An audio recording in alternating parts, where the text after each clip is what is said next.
In this video, I'll talk about rotational kinetic energy. Rotational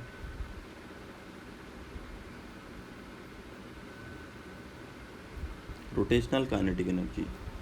So suppose that we have a body and it is, let's say, rotating about it an axis passing through the perpendicular to this axis, and angular velocity of the rotation is omega. Okay, so let us assume if this is the scenario, this is the body, then we need to consider different particles at different separations. So there are n number of particles in a body. So if you see the velocity v1, this velocity will be v2, velocity will be v3. This is particle number 1, let's say m1, m2 and n3 and so on. So a body will be having infinite such small particles, okay, while axis of rotation is perpendicular to the plane of the body and in z direction. So kinetic energy of this body, total kinetic energy of the body K rotational is equal to half m into v1 square, m1 into v1 square plus half m2 into v2 square plus half m3 into v2 square, v3 square, and up to the infinite points, whatever the points are there. So total rotational kinetic energy is going to be half is common. Now we know that v is equal to r omega.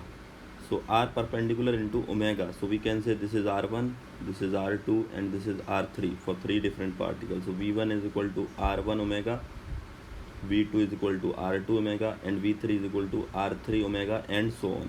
So we can substitute m1 into r1 omega whole square plus m2 into r2 square omega square plus m3 r3 square omega square up to infinite points. We can take omega square common, we get m1 into r1 square, m2 into r2 square, m3 into r3 square up to infinite particles. So this is nothing else moment of inertia, because moment of inertia of a particle is given by mr square. So this is particle number 1, particle number 2 and so on up to infinite particles, right? So this total moment of inertia, now it can be written as, for the body, n particles or infinite particles, so it can be written as half I into omega square. Okay, so this is going to be the value of moment of inertia, kinetic energy, rotational kinetic energy of a body. Okay, now I have calculated the rotational kinetic energy. So what is total kinetic energy of the body in rolling without slipping case? If a body is in rolling without slipping case, then what is the total kinetic energy? So let's take one example. We are taking, there is a body of mass m, and for the better understanding, let us take this body is of mass m and it is in the shape of a disc. Correct. Suppose that its velocity is v naught and angular velocity is omega naught, and I am saying that rolling without slipping is happening, then find total kinetic energy of this body or disk. Correct. So now you need to understand total kinetic energy. Total kinetic energy is equal to kinetic energy of translational motion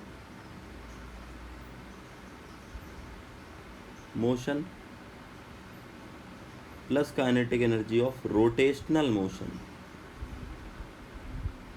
Correct. Rotational motion. This is half m into v naught square. Translational motion, we have to consider the velocity of center of mass. This is simply half mv square plus half I into omega square. So K total will be given as, with this formula, half mv square plus half I omega square. Now as this body is in the shape of disk, so we can say that, and actually the pure rolling is happening, so v naught will be in the forward direction at bottommost point B, and omega naught r will be in the reverse direction. So Vb will be is equal to v naught minus omega naught r, and because of the pure rolling it has to be 0. So we know that v naught is equal to omega naught r. So here this is let's say I am taking half I omega naught square, because in this question it is omega naught. So now we can substitute here. What I can substitute? I can put v naught is equal to omega naught r. So total kinetic energy is half m into v naught is omega naught r whole square plus half I omega naught square, which is half m into omega naught square plus r square plus half I into omega naught square, which is simply half into